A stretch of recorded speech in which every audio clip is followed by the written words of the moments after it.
And we are back. It's InfoWars Nightly News. I'm your host, Rob Dew. I'm sitting in doing a little bit of the interview section for Aaron while he's out writing more articles. And the guy never stops working. He's a force to be reckoned with out there, the Blitzschneck.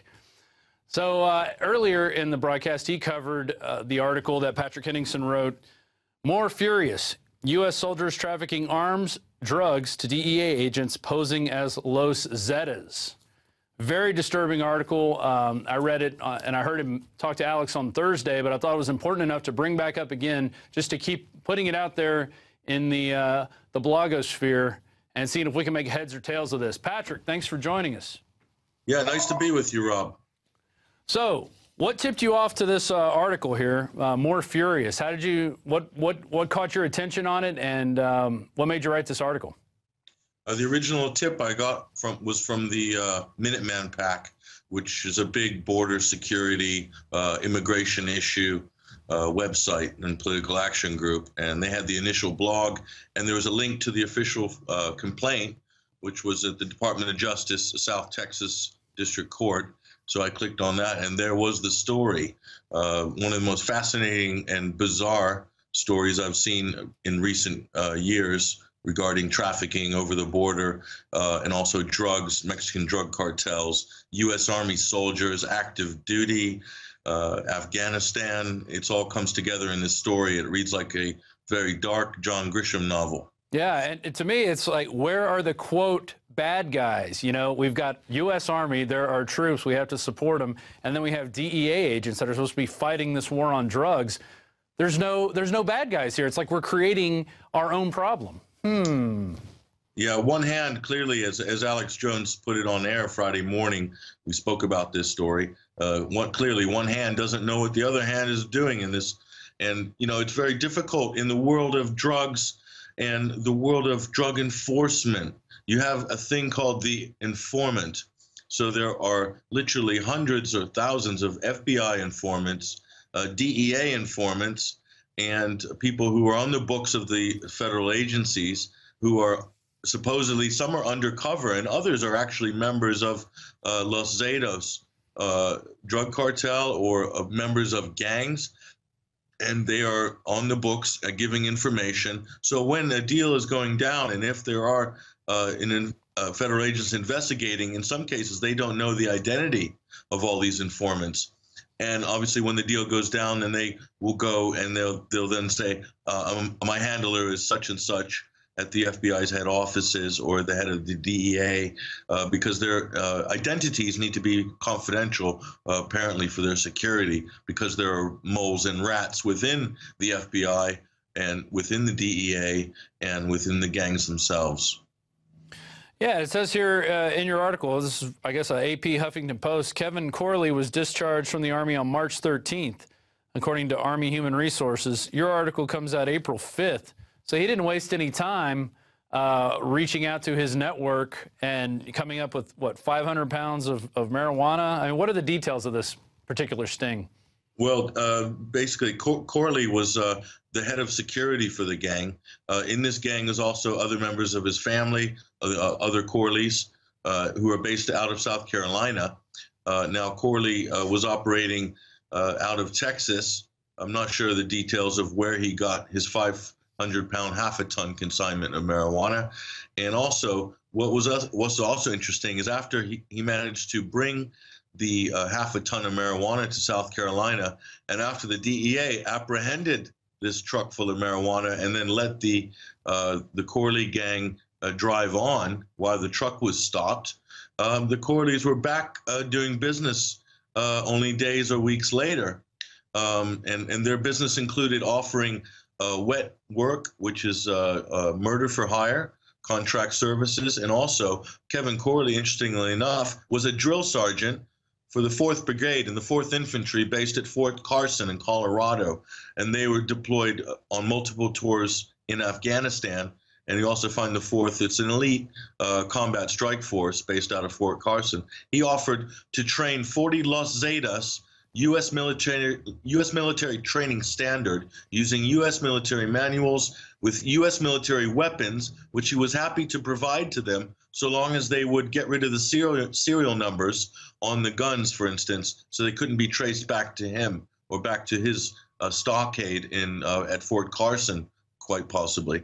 So there are all kind of things going on here, and it's very difficult to tell who was who. For all we know, Kevin Corley himself could be an informant, and maybe sometimes informants have to do hard time after they're convicted in order to keep their cover and to protect the identities of these other informants in the DEA or the FBI. But in the end, Rob, it boils down to an extremely dirty business going on, and a lot of people using the cover of the law enforcement agencies in order to traffic narcotics or to traffic prostitutes or to do all sort of manner of illegal activities like this.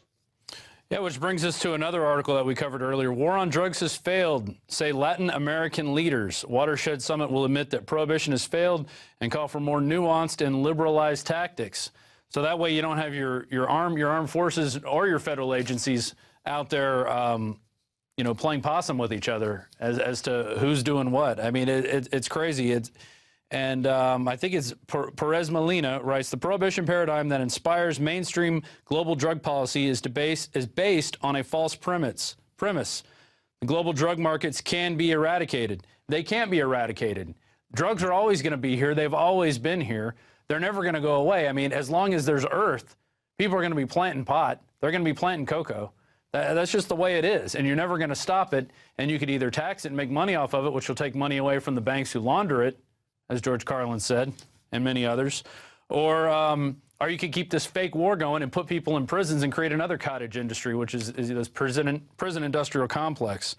So what do you think on that the Latin American leaders are finally coming together against the war on drugs? They're saying it's not working. We know it's not working. Yeah, it can never be, you're correct, it can never be eradicated. Whenever you hear a federal official, particularly a U.S. federal official, say that we can win the war on drugs, yes, we can eradicate the supply lines and so forth, you know that all this is recycling of a failed philosophy and a failed initiative, which was the war on drugs, which was kind of launched under President Ronald Reagan and taken to its zeitgeist level under President George Bush Sr. No, the war on drugs was a complete global failure, and all it's really done is it's really empowered the organized crime aspects, the drug cartel aspects. It's made them very wealthy. It's made them very powerful over the last 20 or 30 years. And now it's to a point where the corruption is so deep into the system in countries like Mexico, Honduras, Guatemala, Colombia, and many other countries in South and Central America, and also now in the United States. So we all know that a good percentage of the fresh cocaine that came into this country during the mid to late 80s was coming in through Mena, Arkansas, a few miles away from Governor Bill Clinton's mansion. And so we know very well about that operation, and the numerous testimonies have been made about that. Not many people went to trial, unfortunately, and a lot of dead bodies turned up around the governor's mansion because of that operation. But obviously, one could speculate that Bill Clinton did play his role in the Iran-Contra affair, keeping that line open and keeping it under the radar. And he was paid handsomely only a few years later as he was fast-tracked from nowhere to become the Democrats' presidential nominee and eventually to become president. Sure. And I'd like to add, one of those dead bodies was a man named Barry Seal, who was a pilot who happened to have George H.W. Bush's phone number in his back pocket. Makes you wonder, who's really shipping the drugs out into this country? In the wake of the Fast and Furious scandal, where you have the Department of Justice, and who is really meant to protect the American people, trafficking something like 30,000 or more heavy arms and machine guns, AR-15s, and these sort of things, trafficking these drugs into Mexico, into the hands of the drug cartels. And those guns are killing Mexicans, American border agents, and God knows who else. So in the wake of the Fast and Furious, and that's been exposed, you'll find now that the federal agencies will be trying to wrap up as best they can some of these little wet operations they have running. And the Kevin Corley gang, more furious scandal that we uncovered on Friday, that could very well be an attempt by the DEA to kind of put a line under that particular operation. And who knows how long it's been going, what they've been doing, and how far back it goes. But certainly you can't put out of the realms of possibility that there is definitely a drug connection with narcotics from Afghanistan into Europe and also into the United States. And also Afghanistan, I will remind everybody, is now the #1 producer of marijuana on the planet, more than Jamaica, more than Mexico, more than Brazil. It's #1. Okay, that's according to the UN's own study, and that's in 2009. Right. So it's #1 in heroin, and it's #1 marijuana. And I'll tell you what, where are the best markets for these two drugs? And I'll tell you, they are United States and Europe. So it's not out of the realms of possibility that certain members who are doing multiple tours going back and forth between the U.S. and Afghanistan over a number of years will have formed the connections necessary in order to play a role in the supply chain and using the military as cover. That's been going on since the Vietnam War. There's no point in Americans denying this, that this goes on. Yes, our boys do traffic drugs. Not all of them, but there is a hardcore criminal element. And with the gangs infiltrating, gang members, organized gangs infiltrating the military, which is reported, you can show a headline for that. That's a 2007. And also the military who is also recruiting ex-cons. So this is the perfect storm, Rob, for marrying what's going on overseas in terms of military theater and narcotics trafficking with the organized crime and the things that we're experiencing here within our borders in America. It's the perfect storm. I agree. The ex-con story is really disturbing, and that's from 2007. And if you guys could throw that on the screen. I mean, before, if you had any kind of record, you could not get into the Army. And now they're taking anybody. Sure. And, you know, and what do you expect? These guys go, they're guarding a poppy field. They're bringing fertilizer to these guys. They're seeing money transfer for this stuff. And they see what's going on. And, yeah, you know, what capitalist wouldn't go, hey, you know, I want a piece of the action. I want to get in on that. And so you get a guy who's of rank, he's a drill sergeant, you know, and he gets up into the system, he takes it further, and then he comes back home and he spreads the wealth to his boys, and he's really disturbing. And he's working with dozens of other military guys to make these deals happen. Let's not be naive. You know,